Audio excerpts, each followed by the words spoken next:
Ер нь Монгол соёл, монголчууд бид нар манай эхнэр гэж ярьдаг. Манай аав гэж ярьдаг. Харин одоо энэ англи хэлний нөлөөнөөс болоод миний эхнэр гэж ярьдаг болчиход байна. Тэгээд зарим хүмүүс тэгж юм л да. Би зарим тэгж ярьдаг хүмүүст жоохон маргадаг. Та нар монголоор байл та тийм. Монголч нь манай аав гэж ярьдаг гэж бид нар. Манай эхнэр гэж ярьдаг тийм. Энэ бол монгол соёл байхгүй. Тэгэнгүүт наа чи олон тоон дээр хэрэгжилж байгаа. Манай гэхгүй шүү дээ. Энэ чинь англиар орчуулах юм бол наа чи our wife болно шүү дээ гэж. Одоо их хэл мэддэг хүмүүс тэгж ярьж байна л да. Үнэндээ үгэндээ биш байхгүй. Сэтгэлгээнд буюу хэллэгээний соёлд байгаа даа гэсэн. Солонгос хэлдэрч сайдлан өөрийн wife гэдэг тийм үү? Мөхсөн юм? Тийм үстэй. Тийм ба. Тийм бас солонгос Аз сэтгэлгээгээр манай эхнэр гэж ярьдаг ба үүрээ гэж ярьдаг. Тэгээс бас тийм үү одоо миний гэж ярьдаг ба сэтгэлгээ. Хүмүүсийн сэтгэлгээ ер нь их өөрчлөгддөг ба цаг үеэрээ дамжиж. Хэлнээс, ярианаас, нийгмийн байдлаас болж. Өнөөдөр Христ итгэж хүний хувьд таны сэтгэлгээ хэрхэн өөрчлөгдөж байгааг би сайн мэдэхгүй байна. Есүс Христ итгэх үед бидний сэтгэлгээ өөрчлөгдөв. Өөрчлөх ёстой. Почему? Потому что Бурхны үг тийм үү? Бурхны үгийг унших тусам бидний сэтгэлгээнд өөрчлөлт орж ирдэг. Бид нар Бурхны үгийг мэдэх тусмаа юу нь үнэн, юу нь зөв, юу нь ариун, юу нь бас Бурханд үл таалагдах гэдгийг бид мэдэж эхэлдэг. Мөн бид нар өөрсдийн зам мөрийг харж эхэлдэг. Бид нар хүмүүс рүү хуруугаа чичилж, хүмүүсээс буруутан хайхаас илүүгээр бид нар Христ дотор өөрийгөө хинбэ гэдгийг мэдхийг хүсч эхэлдэг. Энэ бол Христч сэтгэлгээ байна. Хандлагын өөрчлөлт байна гэсэн. Өнөөдөр энэ Христч сэтгэлгээний хандлагын өөрчлөлтөнд хамгийн их чухал нөлөөтэй зүйл юу гэж Бурхны үгнээс төрөх итгэл юм аа. Итгэлгүйгээр бидний сэтгэлгээ, бидний хандлага өөрчлөгдөхгүй. Ламсрангийн Батуулд гэж хүн нэгүүд ингэж хэлсэн байдаг. Жинхэнэ итгэл нь та юу хүсэж байгаагаас биш, Бурхан таны төлөө юу хүсэж байгааг мэдснээс эхэлдэг юм ба гэж. Бид нар үүндээ хүсэж байгаа зүйлийн тухай ярих бол бид нар зөндөө юм байгаа. Бид бүгдээрээ олон юм хүсэж байгаа. Хүн бүр өрнөөсөө гарчмаар байна. Байр савтай болчмоор байна. Орлогоо нэмэгдүүлчмээр байна. Тийм биз дээ. Эрүүл баймаар байна. Өндөр болчмоор байна. Өргөн болчмоор байна. Турхааж болчмоор байна. Тийм үү? Биднэрт маш олон юм байгаа хүсэл мөрөөл. Бид нар заримдаа өөрсдийн бүх хүслээ бичингөтөө Бурхан руу шидчихэдэг байгаа. За яалын энийг биелүүлчихээрэй гэж. Тэгээ бид нар тэрийг хүлээгдэх. За одоо яах нь? Үнэндээ Христ итгэлийн хамгийн чухал суурь юу гэж та юу хүсэж байгаа вэ гэдгээс илүүгээр Бурхан таны төлөө юу хүсэж байгаад Бурхан таны төлөө ямар зориг юу төлөвлөсөн бэ гэдгийг мэдэх явдал байдаг. Бид нар эзний хүслийг мэдэх тусмаа бид нар итгэлээр өсч яадаг, хөгжиж яадаг. Бид Бурханы хүслийг мэдэх үед бид өөрсдийнхөө бие гэсэн үзлээсээ татгалзаж эхэлдэг. Тийм ч учраас эзэн бидэнд маш тодорхой хэлсэн. Хэрвээ хэн нэг нь миний дагалдаж байгааг үзсөөр тэр хүн загалмаагаа үрээд өөрийгөө үгүйсгээрэй гэсэн байдаг. Хажууд авандаа хэлэхгүй та өөрийгөө үгүйсгэх хэрэгтэй гэж.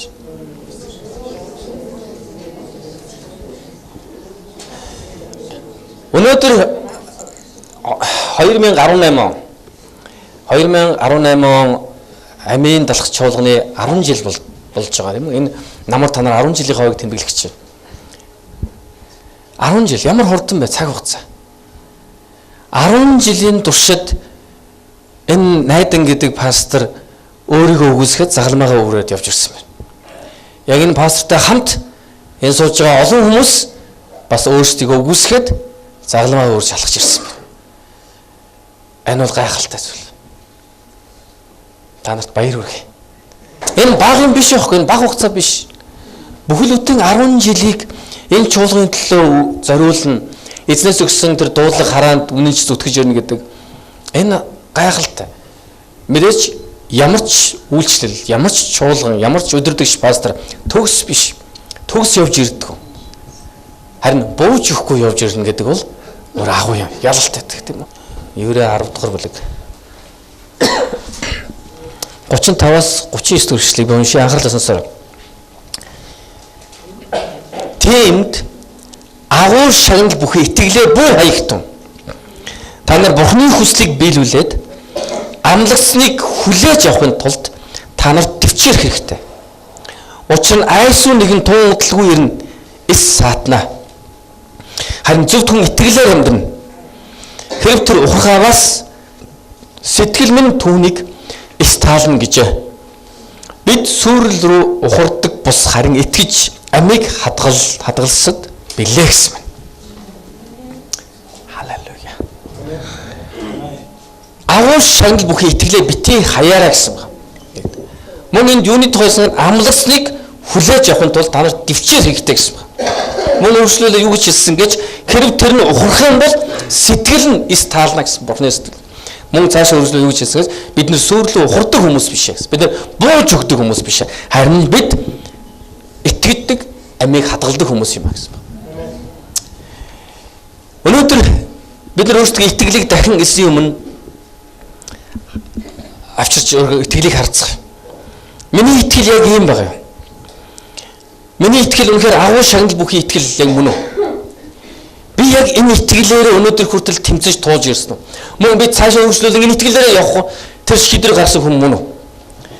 Миний итгэл Бурхан таалагдсан хэвээрээ байгаа юм. Би амлагцыг хүлээж авах дэвчээр надад байгаа юм. Эсвэл би өнөөдөр гомдлсоор л байна уу Бурхан юм? Бид үнэхээр Бурхантай ойрхон байх үед бидний итгэл эсийн дотор улам бат сууртай байдаг. Бидний итгэл сууртай байх тусам бид нар гомдлоос хол байдаг гэсэн. Бидний амьдралд маш олон зүйлс бидний хүснээс эсрэгээр иргэдэг. Бодож байгаагаас. Түүний дагаад бидний дотроос юу гардаг вэ? Гомдол төрдөг. Тэгээ бид нар хэлдэг. Бурхан та яагаад? Бурхан та яагаад? Бурхан та яагаад гэдэг. Бид нар өөрсдөө амьдралд хийсэн маш олон буруу сонголт, шийдвэр эсвэл бидний амьдралд болж байгаа үйл биднээс үл хамаарч хэн нэгэн хүнээс болж амьдралд маш олон бэрхшээл зовлон ирэхээр бид эцэст нь яадаг Бурхан дээр хэлдэг. Та яаж байгаа гэдэг. Та яагаад энийг өгч байгаа? Та яагаад ийм зөвшөөрч байгаа? Та яагаад намайг өрөнд оруулж байгаа? Анханасаа л энэ бизнес болохгүй л байсан бол та яагаад зээлийн надад зөвшөөрч байгаа?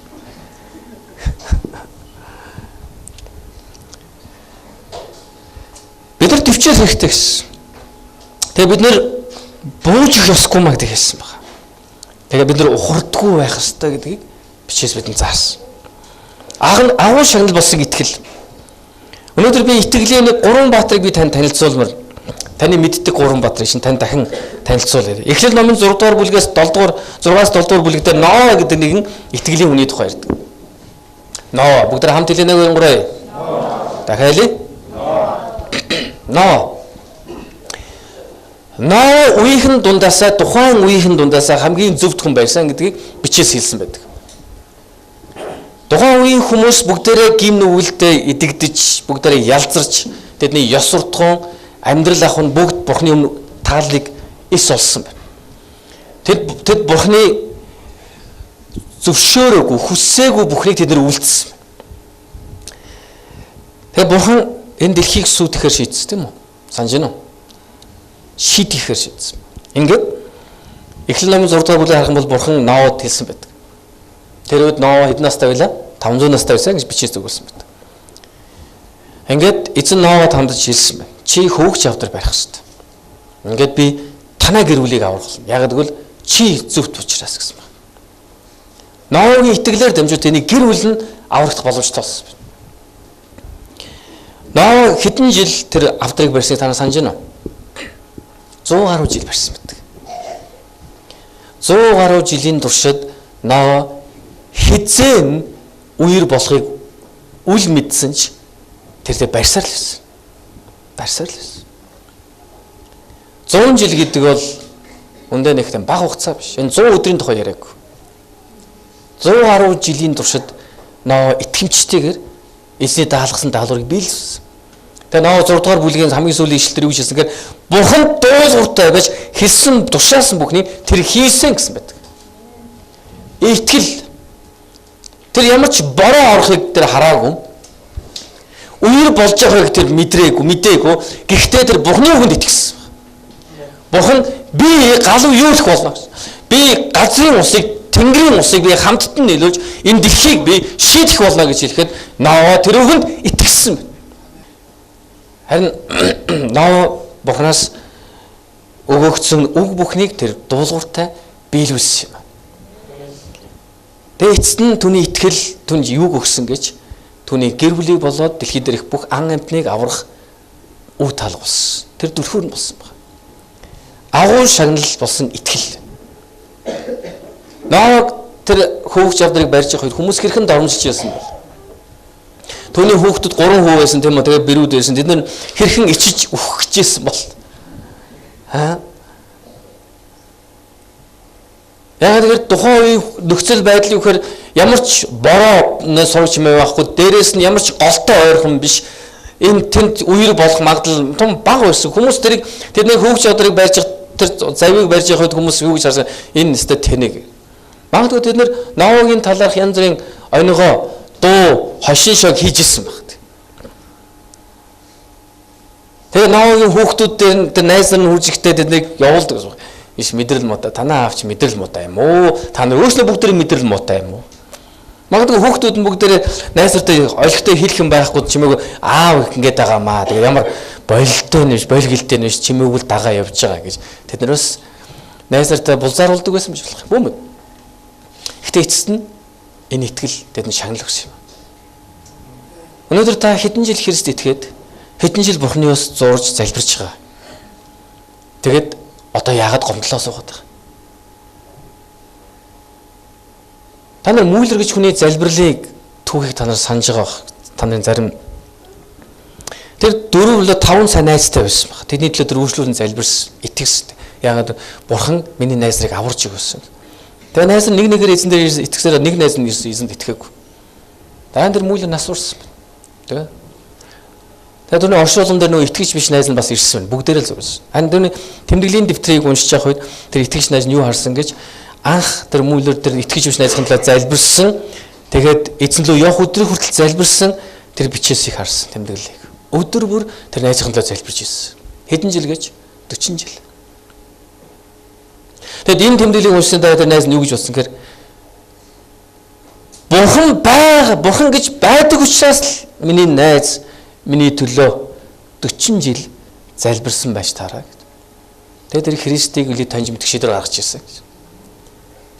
Өнөөдөр та хэдэн жил гэр бүлийнхаа хүмүүсийн төлөө залбирсан. Та өнөөдөр хэдэн жил улс үндэснийхээ төлөө залбирсан. Өнөөдөр та хэдэн жил өөрийнхөө бизнес, өөрийнхөө санхүүгийн төлөө залбирсан. Тэгээд та одоо яагаад Бурханы өмнө гомдлох гэж? Өнөөдөр та хэдэн жил энэ сүм чуулганы төлөө залбирч өөрийгөө зориулж үйлчилсэн. Тэгээд яагаад та гомдлох гэж? Таны залбирч гуйсан бүхэн биелээгүй учраас өнөөдөр Бурхан буруу юу? Бурхан хийхгүй юу? Бурхан чадахгүй юу? Агуу шагнал бүхий итгэлээ бүү хай. Хоёрдугаарт бүгдээр Эхлэл номын 12-аас 16 дугаар бүлэг дээр Авраамыг санацгаая. Тэр агуу шагнал бүхий итгэлтэй хүн байсан. Авраам Бурханд итгэсэн учраас зөвхт тооцогдсон. Еврей 11 дугаар бүлэг дээр бас маш тодорхойлсон байдаг. Авраам Бурханд итгэсэн учраас гэж. Авраам агуу хүн байсан учраас Бурханд итгэсэн. Үгүй. Авраам та бидэнтэй адилхан хүн байсан. Авраам хуурдаг байсан, хуурсан, худалч байсан. Тийм биз дээ. Авраам Бурханд үл таалагдсан, үл үлдсэн, тийм үү? Шивгчнтэйгээ унтаж хүүхдтэй болохыг зорьсон. Хиний үгэнд орсон бэлээ? Эхнэрийнхээ үгэнд орсон байна. Тэгэхээр Авраамыг Бурхан юу гэж хэлсэн гэхээр түүнийг зөвтгөж үтсэн. Яагаад гэж? Түүний дотор итгэл байсан учраас. Авраам амлалтыг хүлээн авсан байна. Бичээсээс харах юм бол Бурхан түүнд юу гэж амласан гэж чи олон үндэсний эцэг болно гэсэн байна. Чиний үр хүүхэд Тэнгэрийн хотдоос их болно. Эхлэл номын 15 дугаар бүлэг дээр хэлсэн Авраамыг дууц гаргаж ирээд майхнаас нь цаашаа гараад чи Тэнгэрийн хотыг хар чи тоолдоо гэсэн. Тоолдоо гэсэн. Та тоолж үзсэн үү? Тоолоод ямар ч утгагүй гэдэг бид нар мэдэн тийм үү? Тэгээ мэдээж Авраам Бурхан хэлэнгүүд Бурханы үгийн дагуу тэр дуулууртаа тоосон баг л та 1 2 3 байж дахиад алдчихлаа. Бурхан миний тоосоо та аваад идэ гэсэн байна.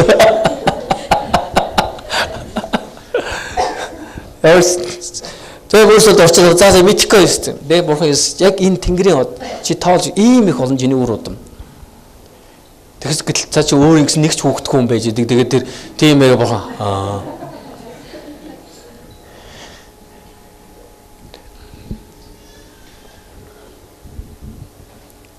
Авраам Бурханд итгэсэн баг түүний хэлэх үед.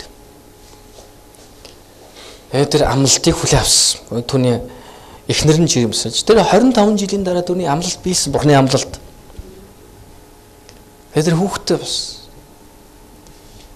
Do you remember? Та санаж байна уу? Тэр Эхлэл номын 12-аас 16 дугаар бүлэг гарах. Тэр амлалтыг хүлээн авсан. Агуу шагнал болсон итгэл Авраамд байсан.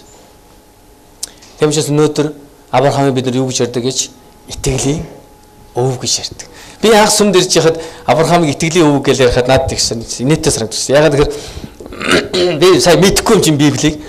Яагаад ч итгэлийн аав гэдгийг тэгэнгүүтээ Авраам эцэг гэдэг нэг дуу байдаг да. Та нар дуулдаг юм уу гүм үү? Би тэрэнд бол анх сүмд ирж яхтаа л тэрийг дуулж муулаад гайхаад байдагсэн юм хачин болоод байгаа байхгүй. Энэ Авраам эсэстэ золгийн нөхөр байна да гэж боддогсэн баг. Яагаад золгийн нөхөр байсан гэхээр Авраам ийм дуу байсан шүү дээ. Авраам эцэг олон хүүхдүүд Авраам эцэгтэй тэдний нэг нь би харин та минь үү бүр төөрөлтсөн юм олон юм уу? Би Авраамын хүч ямар нөх мөрөө оо бүр замраагүй энэ өстө ямар хүүгээс амар гарваа гэж бодмаа дээ. Ойлгож байна. Энэ Авраам гэстэ валдаг нөхөр байж та хаасаагүй дээр үдэл тээврэн жолооч нарын тухайд гэж ярьдаг байсан.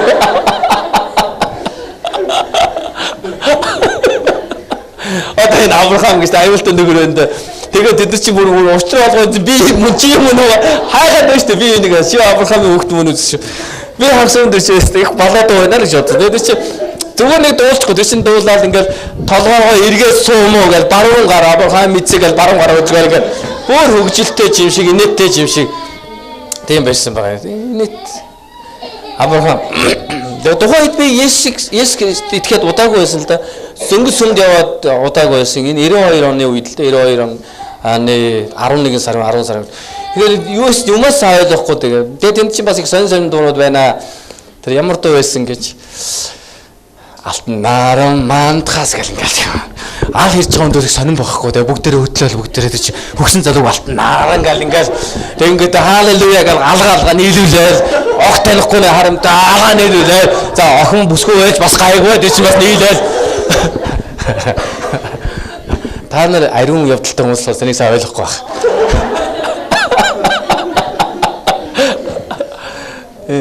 Тэгэл хайчин доонод их байдаг ш. Тэгээд Есүсийн хайрыг хуваалцъя гэдээ бас нэг дуу байсан тий. Христийн хайрыг хуваалцъя л гэдэг. Нэг хоосон гараа барьчаад ингээд нэг ажин тэгээд энэ дагалж хийхгүй байж болдгоо хийж болдгоо гэдэг чинь. Та нар тийг санагддаг байсан сүмдэр. Тэгээд сүмдэр чинь Есүсийн хайраар би эндээ хайртай гэж хэлцгээ. Би энэ нүдлөө хараад юу нүдлөө хараад тийм үү хэлэх. Ээж явтаа урд хайртай гэж олигтой хэлдэг юм чинь. Огт танихгүй юм өөдөөс нүдлөө харж яснаа. Есүсээр хайртай. Бүр утгагүй гоохоо. Буухгүй энд бууж ирэхгүй шүү. Христ итгэл их сонирхолтой санагдчихсэн. Бас жоохон мэдрэл муутай юм шиг. Тэгээ зарим хүмүүс нь уйлахын сүмдэ те байж байгаа. Ягаа юундаач үлээд байдаг юм бөмөд. Авраам эцэг бүгд хажууд байгаа юм даа. Авраам бол бидний итгэлийн үг юм аа гэж. Бидний мах цусны аав ээж аав мань болоогүй шүү дээ тийм үү. Бидний итгэлийн үг болсон тийм Авраам. Яагаад гэвэл Авраам Бурханд итгэсэн учраас гэж. Тэгэхээр бид түнд итгэсэн бол Христ итгэсэн бол бид нар итгэлээр дамжуулж Авраам бидний итгэлийн үг болдог. Агуу шагнал бүхий итгэлийг Авраам болсон. Авраамын түүний амьдралд хийсэн хамгийн том агуу итгэлийн илэрхийлэл юу вэ гэж тэр зөвхөн Бурханд итгээд зогсоогүй тэр Бурханы өмнө дуулууртай байсан. Түүнд амлалт тулж ирсэн Исаак хүүгээ Исаакийг Бурханд өргөхөд тэр бэлэн байсан баг. Бурхан хэлсэн баг. Исаакийг надад өргөөх гэсэн. Бурханы амлалт болж ирсэн хүүхэд шүү дээ болно. Тэгэхэд Авраам бойлдоо хайшин та ямар хачин орон гар юм бэ? Нэг бол өгнөгөө тэгэл нэг бол аавн буцаад аавна гээл. Та нар нэг юм дог мэдэн те Бурхан өгдөг бас авдаг гэл тийм. 1000 өдөр өөр газар байснаас таны оршихуй дотор байх нь жаргалтай. Тэр дууг зохиогч байна л да тийм Магдалины нэг өдрөдөгчтэй пастор гоо тийм. Тэр хүн яагаад энэ дууг утсан бэ гэхээр яс хүүхэд нь сороогийн мөнхсөг утсан байна тийм үү? Эзэн лөө явсан. Тэгээд энэ дуу бичсэн юм тийм. Энэ дэлхий дээр 1000 жил байснаас Зөвхөн Бурхны оршихуйд нэг өдөр байх ямар гайхамшигтай. Тэ? Бурхан надад хүүхэд өгсөн, Бурхан хүүхдийг минь бас авсан. Яг амьдрал Бурхны гарт гэж энэ дуу зохиосон. Авраам яг л адилхан итгэлийг тавьсан. Тэр өөрийнхөө хүүг авч явахдаа тэр Бурханд өргөл дахил болгож өргөх гэж явахдаа түүний тэр ямар олон бодол эргэлдэж исэн бол тэр ямар ч ингээл баярлал ёо ястаа ачлаад энэ нөхөр ингээд өргөх чийдөө гэж бодож явсан болоо хүүхд хэцүү л дээ. Манай нэг найз хэлжсэн хүүхд бол гоё хэцүү гэж. Бүгд хажууд донд хэлэхгүй хүүхд бол гоё хэцүү гэж. Хүүхд гоё юу?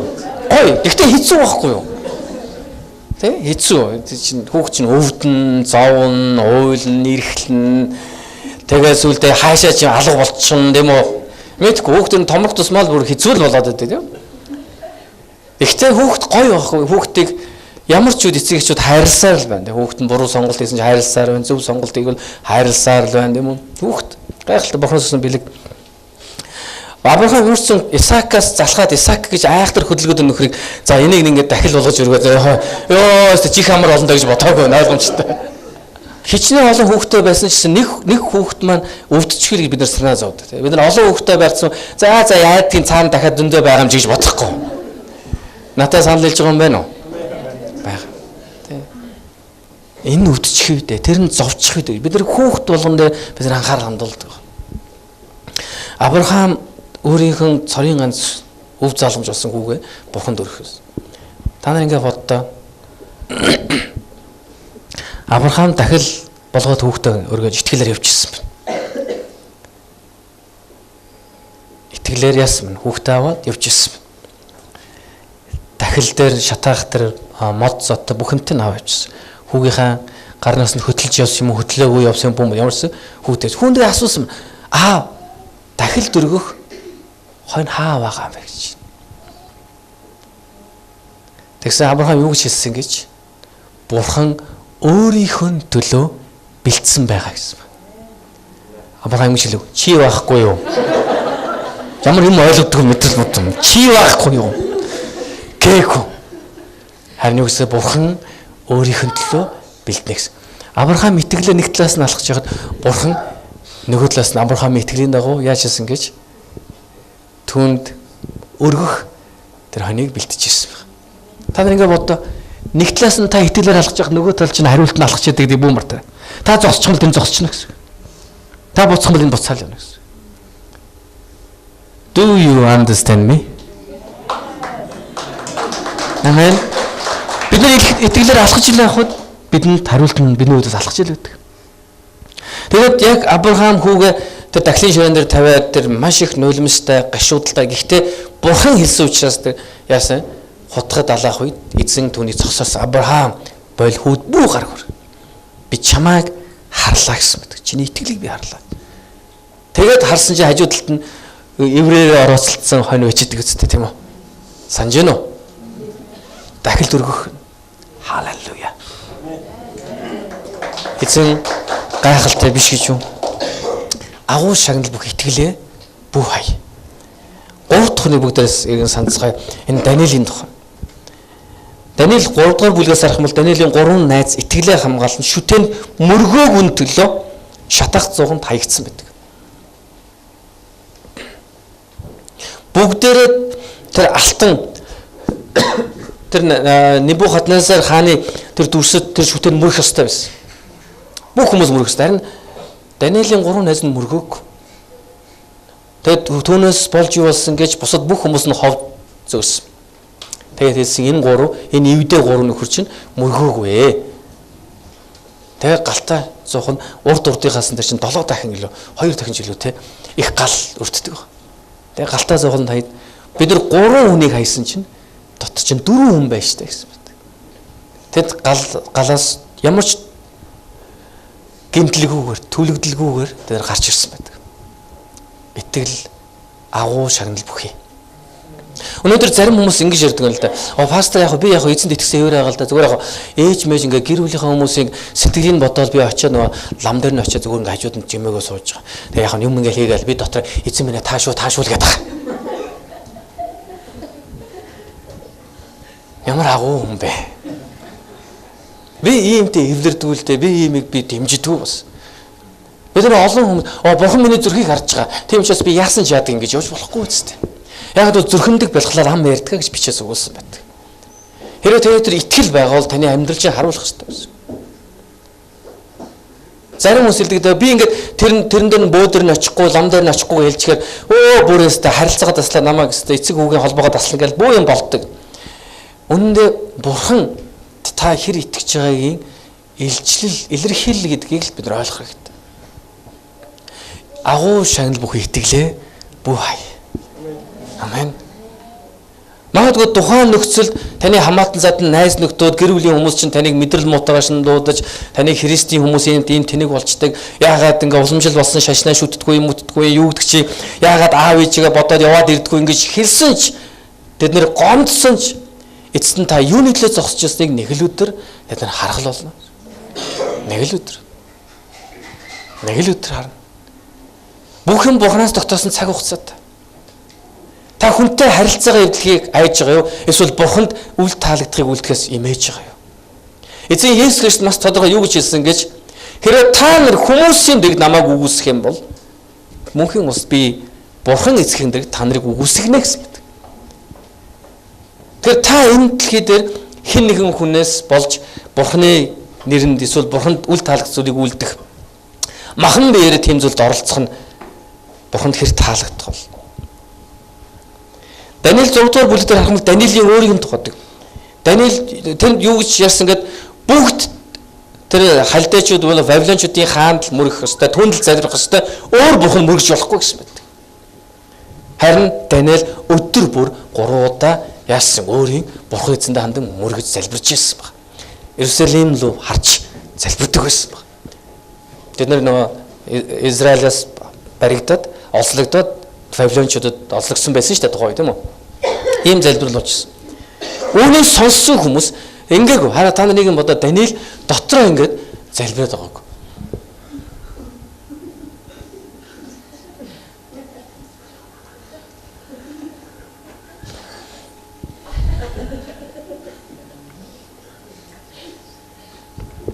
Хэрвээ ингээд байсан бол хинч Даниэлийг бурхан залбирж байгааг мэдэхгүй байхсан. Хинч түүнийг яахчгүй байсан тийм үү? Гэтэл зэн Даниэл амаа нэгэд эзний өмнө залбирж байгааг нь цонхон онголсон байсан ч хүмүүс сонссон байдаг. Ингээд Даниэлийг барьж аваачаад арслантай нүхэнд хайсан байдаг. Харин арслан түүнийг яхаач. Бач юм уу? Агуу шагнал бүхий итгэлээ тэр хаяаг байсан юм аа. Халелуя. Энэ бол итгэлийн хүч. Энэ таны дотор байгаа итгэлийн хүч. Өнөөдөр таны амьдралд ямар нэгэн шалтгаанаар ямар нэгэн зүйлээс болж эсвэл танаас өөрөөс нь болж эсвэл өөр хэн нэгэн хүнээс болж янз бүрийн асуудал бэрхшээл ирсэн байж бол гэхдээ эцэст нь итгэл тэр бүхний чинь хариултыг таны амьдралд авчирдаг бүү мартаарай. Итгэл өөр юу ч биш. Итгэл. Та мэрэгэн ухаантай учраас бүх асуудлаас гарна гэж бодож байна уу? Харин бурхан таны дотор итгэлийг өгсөн. Ламзрангийн Батул гэж нэг удаа ингэж хэлсэн байна. Өнгөрсөн 7 хоногт л да юу гэж хэлсэн бэ гэхээр асуудал таныг олж ирдэгч шийдэл таны дотор байт юм гэж. Би нэг юу гэж бодож хэлсэн гэж итгэлийн тухай бодож хэлсэн. Итгэл бидний дотор үргэлж шийдлийг авчирдаг. Заримдаа ямар ч гарцгүй мэт санагдахгүй байна. Заримдаа ямар ч боломжгүй мэт үе ирдэг.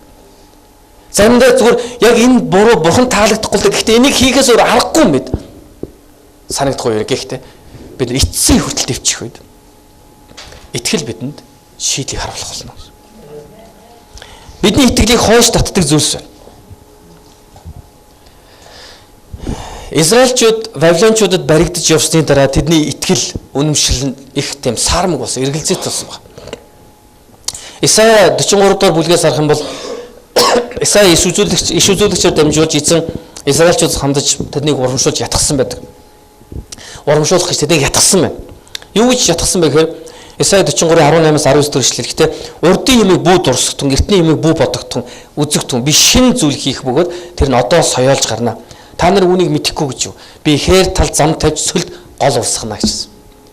Энэ үед тухайн үед ямар нөхцөл байдалд Израильчууд байсан гэхээр тэд Вавилончуудын даралд ирсэн. Тэд нар Израилаас бүгдээ олзлогдоод халдайчууд буюу Вавилончуудад тэдний боол болсон байсан. Тэд нэр Вавилончуудад болцогч явахдаа тэд нэр хээр талаар тэр цөл газар тэд нэр хичнээн олон километрийг тэд туулж ицсэн байдаг. Тэдний хувьд бүх юм зүгээр түүх болсон. Өө Израиль бурхантай хардамж агуу штэ гэж ярьд зүгээр түүх болсон. Яг тэгэхээр одоо тэд ярих бахарах бардамнах юм юу ч байхгүй. Тэд нар зүгээр боолоод болсон. Тэд нар эцэг өвгдийн эзэн биднийг Египтийн болчод шилөөсөн тэгсэн гэж хэлээ. Тийм болсон гэж хэлээ. Тэр одоо хаана байгаа тэр бурхан тэгээд. Бүр тэр сонирхолтой тэд нар бурхан та хаачсан юм бэ гэж тэр бурханы гомдолж ирсэн. Санжаал Хабакуг иш үзүүлэгч хүртэл бурхантай ярьсан. Бурхан минь тэр Вавилончуудыг хараач тэд чинь бүр давраад байна шүү дээ гэсэн. Тэд чинь бүр таны ард түмнийг булааж эзэллээ шүү дээ гэсэн. Тэгээ бурхан Хабакугд юу гэж хариулсан гэж хей би аль үндэснийг босгож аль үндэснийг яаж хинээр дамжуулж хүмүүжүүлэх өөрөө мэдье гэсэн баг. Do you understand me? Бүх юм бурханы хяналтан дээр байгаа гэдгийг хэлсэн. Израильчууд бурханаас нүүр буруулсан учраас бурхан Вавилончуудыг босгож Израильчуудад яасан бэ? Тэднийг сахилгажуулж ирсэн байна. Алчаас бидний мэдхгүй ойлгохгүй маш олон зүйлс бидний амьдралд байгаа л. Бид нар заримдаа ойлгодог. Яагаад энэ зовлон бидний амьдралд ирж байгаа? Яагаад энэ одоо өвөө гашуу миний амьдралд ирж байгаа? Яагаад энэ аваар осол ирчихв гэж. Бид нар ойлгохгүй болоод ирэхээр үргэлж бурханд гомдолдог. Өнөөдөр миний амьдрал өнгөрсөн жилүүдэд маш олон зүйл тохиолдсон л да олон юм болсон. Энэ хугацаанд одоо хүртэл би зарим нь ойлгодог. Яагаад тийм болсон? Бүм гэхдээ би эзэнд итгэсэн яриад байгаа бурхан тэр бол сайн бурхан. Бурхан хизээш надаас уруухгүй. Бурхан хизээш надаас нүүр буруулахгүй гэж. Тэгэд яг энэ үед Израильчууд хандж хэлсэн урд эртний юмыг битгий яар. Тэдний хувьд юу байсан гэж бид нар тийм байсан гэхдээ одоо бид нар ялагдсан. Бид нар ийм агуу бурхантай ард түмэс гэхдээ одоо бид нар хинч биш болсон. Өнөөдөр бидний итгэлд юу дайсан болдог гэж эргэлзээ айдсан. Энэ хоёр хаанаас төрдөг гэж бидний өнгөрсөн бүтлгүүтэл болон гашуун дурсамжаас төрж идэх.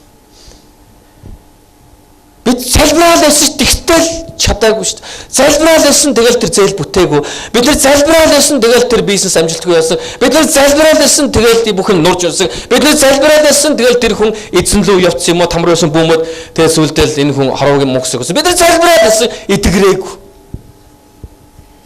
Залбираал байсан шүү дээ. Залбирж байгаа шийдсэн эцэст нь энэ буруу шийдвэр бол таарсан хамаг юм дампуурсан. Энэ бүх гашуун дурсамж энэ бүх бүтлгүүтэл бидний итгэлд дайсан болж байгаа. Бидэнд эргэлзээ айцсаг авчирдаг. Одоо тэгвэл яана? Одоо дахиад энийг хийх гэж байгаа, шинэ юм хийх гэж байгаа. Гэхдээ мэдээгүй. Замдаа болол замдаа болдгүй шүү дээ. Цаах юу ч залбираал үзье. Эцний энэ бидний итгэлийг яаж вэ? Итгэлийн минь хойш нь татчихдаг. Бидний итгэлийг урш нь явуулахаас илүү биднийг хойш нь татчихдаг. Өвчтөе хүн маа нэг хамаатны өвчтөе ирээ залбираад гэж тийм үү. За яг залбирчий та. Эцэг минь итгэж юу ч тэгээ дотор болохоор ёо итгэж болстой гялаалаа шүү заа. Тэгээд мэдэхгүй та өөрөө л мэдэхгүй юм. Та нар тэгээ залбирч үзсэн үү? Тэг бүр нэг агуу хүний залбирал байна. Аша. Энгийн хүний агуу залбирал байна. Тэр энгийн хүн юу гэж залбирсан гэж өвчтөе хүнлээ залбирсныхаа дараа эзэн минь энэ хүн эдгэрэх үггүй нь таны л мэдл. Хэрвээ энэ хүн эдгэрэхгүй бол би яах вэ та шараа гэсэн. Ойлгож байна. Энэ хүн эдгэрэхгүй бол би яах вэ та шараа. Би хийх юм байсан эцэст нь таал эдгэх гэсэн. Бид нар болохоор заримдаа өөрснөө эдгэх гэдэг юм шиг л үзээд байгаа. Тэгэл хамаг юм аа ингэ төвлөрүүл. Бүх байдаг тусмасаа тусаахал үзэлээдэг. Мацаг хараад үзээд нөөд нь чад ингэ өөрөө шараа болоод байгаа. Эзэн бидний залбираал гэсэн шүү дээ. Тэгээс эдгэхээрэй гэж хэлээгүй шүү дээ. Тэгм би өвчтөе өнөдлөө залбируул эдгэнэ л гэсэн байгаа. Тэгэл залбирс. Эдгэрнэ. Бид нар үргэлж залбирх холдоо эдгэрнэ гэж. Та нар өвсөн өнөдлөө залбирч ирсэн үү? Та нар залбирч үзсэн баг. Би залбирч ирсэн. Нэг биш удаа.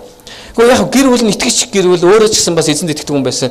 Гэр бүлийн хүмүүс нүрчээд пастор та залбираад гэж бурхан амьлуулна үсттэй гэхээр үгүй гэлтэй нь шүү дээ тийм үү? Нэнэгүй хэлгээд тэгээ моргонд очиод залбирна шүү. Тэгээ залбирч ятсан зарим хүмүүс чи хэцүү шүү дээ хажуу зогсож. Өө нүд нь хөдлөд авчих байна гэж янз юм байна. Сэтгэл санаа эвгүй болгоод байгаа юм чи. Одоогор би яг өгсөний залбираад одоохондоо амьлаагүй л байгаа л да. Гэхдээ би цаашаа хүн хэлэхгүй би залбирал байж байна. Нэрш Библиэд итгэж байгаа юм. Тэгэл эзэн өөрийнхөө ажлыг би өөрийнхөө чамд би өвчтөн хүмүүсийн талаар залбирал. Би өвчтөн талаар залбирахад итгэрсэн хүмүүс ч байна, итгэрээгүй хүмүүс ч байна, эзэн рүү явсан ч байна юмс. Нэр эцний энэ бүхнийг бид нар өөрсдөн дээр ингээ хүлээж аваад би итгээгүй юм шиг болоод би итгэлгүй байгаа юм шиг бол бид нар ингэж дарамтыг явж болох. Энэ хаанаас ирдэг гэж ирсэн бидний өнгөрсөн бүтлгүүд л болон гашуун дурсан юм. Та хичнээн эзэнд итгэж байсан ч гэсэн та зовлон нүнээр гарах үе байдаг. Тэр үед таны дотор ямар зүйлүүд төрдөг вэ гэхээр дараагийн удаа ямар нэг юм хийхдээ яг нөгөөдөгтэй ч адилхан болчихгүй гэсэн айдас танд төрдөг. Еврей 11 дугаар бүлэг дээр итгэлийн бааtruудын тухай өгүүлдэг. Гэхдээ тэд бүх зүйл дээр хүний хүсдэг амжилттай байгаагүй гэдгийг бид нар санах хэрэгтэй. Итгэлийн бааtruуд 11 дугаар бүлгээс харах юм бол тэд нар ингэж хэлсэн байна. Хараа их сонирхолтой байсан. Тэд итгэлээр хаанчлуудыг эзэлж, зөвийг үйлдэн, амлалтуудыг хүрч, арслангуудын амыг хааж, галын хүчийг унтраан, элдний ирээс зайлж, буураагаас хүчрхийг болгогдож, дайн тулдаанд зоригжин харин дайчдыг буулган авч байсан. Гоё сонсож байгаас итгэлээр тэд нар амжилттай байсан байна уу? Тэгээд бүр ингэж хэлсэн. Эмэгтэйчүүд нь өөрсдийн үхсдийг амьлаар буцаан авч байсан гэсэн. Гоёгоос бидний ихэнх маань энэ л амжилтыг хүсээд байдаг. Энийг л амжилт гэж хараад байдаг. Гэтэл итгэлийн бааtruуд цааш нь яасан гэж зарим нь илүү дээр амьлалд хүрэхийн тулд чөлөөлтийг хүлээж авалгүй тамлагдсан юм гэсэн. Одоо яаж вэ? Итгэлийн баатар тамлагдсан байна. Зарим нь доромжлогдсон, дашуурдулсан. Тийм ээ бас гинжлэгдэн хоригдож байсан. Тэд чулуугаар шидүүлэн, соригдож, тас хөрөөдөгдөн, элдэнд хөнөөгдөж, хонь ямааны арьс нүмрэн явж, хоосон тарчиг банд зовж, ад үзэгдэжээ гэсэн. Хинбэ? Итгэлийн бааtruуд. Тэгэхээр бид нар хүний хүсдэг амжилтаар бид нар өөрсдөө амжилтыг тодорхойлохгүй. Бурхан бидэнд амжилтыг юу гэж хэлсэн гэж итгэлээ хаяхгүй байхыг гэсэн. Бууж өгөхгүй байх гэдэг нь өөрөө ялалт байдаг. Бүх юм дээр. Бурханд итгэлээ хаяхгүй байх гэдэг бол Христ итгэлийн ялалт байдаг. Тэдний хувьд дэлхий зогсохгүй байж, итгэлээр тэд бүгд сайн гэрчлэлийг олоод амлагцыг хүлээн аваагүй байж гэсэн. Ам нөхтөө агуу шагнал бүхий итгэлээ бүү хайж.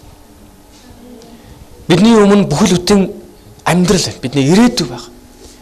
Бурхан танаар дамжуулж энэ дугаар хүн нэг бүрээр дамжуулж өөрийнхөө гайхамшигтай зорилгыг Монгол орнд нь хийх л бол хийсээр байгаа. Өнөөдөр бид өөрсдөө харж бид нар энэ 100 хүрэхгүй лээ гэдэг юм эсвэл 100 гаруй хүмүүс бид нар юу ямар нөлөө байх вэ гэж нөлөө байгаа. Өнөөдөр их эзэн Христ итгэгч хүмүүс юу гэж хэлсэн гэж биднийг гэрэл давс бай гэсэн. Та нар ийм үг сонсч ирсэн үү? Наад лаача асахгүй. Яагаад? Хитрхи жижигхэн байна. Амар харанхуй байгаа юм чи юу гэж асчаад юм. Ийм үг сонсч ирсэн үү? Сонссон уу? Лаа жижигхэн учраас асаагүй юу? Үгүй. Эсвэл хит их харанхуй байсан учраас лаа асаж чадаагүй юу? Үгүй. Ямар ч жижиг лааны гэрэл түнэр харанхуй гэрэлтүүлдэг. Амен. Тэгвэл бид жижигхэн байж болно. Бид цогцолоо байж болно. Гэхдээ бид лаа гэдэг өөрөөр санах хэрэгтэй. Бид гэрэл юм аа. Бидний гэрэлтэй амь байлгадаг зүйл юу гэж агуу шагнал бүхий. Агуу шагнал бүхий. Агуу шагнал бүхий. Халелуя. Бүгд хамт босцгоё.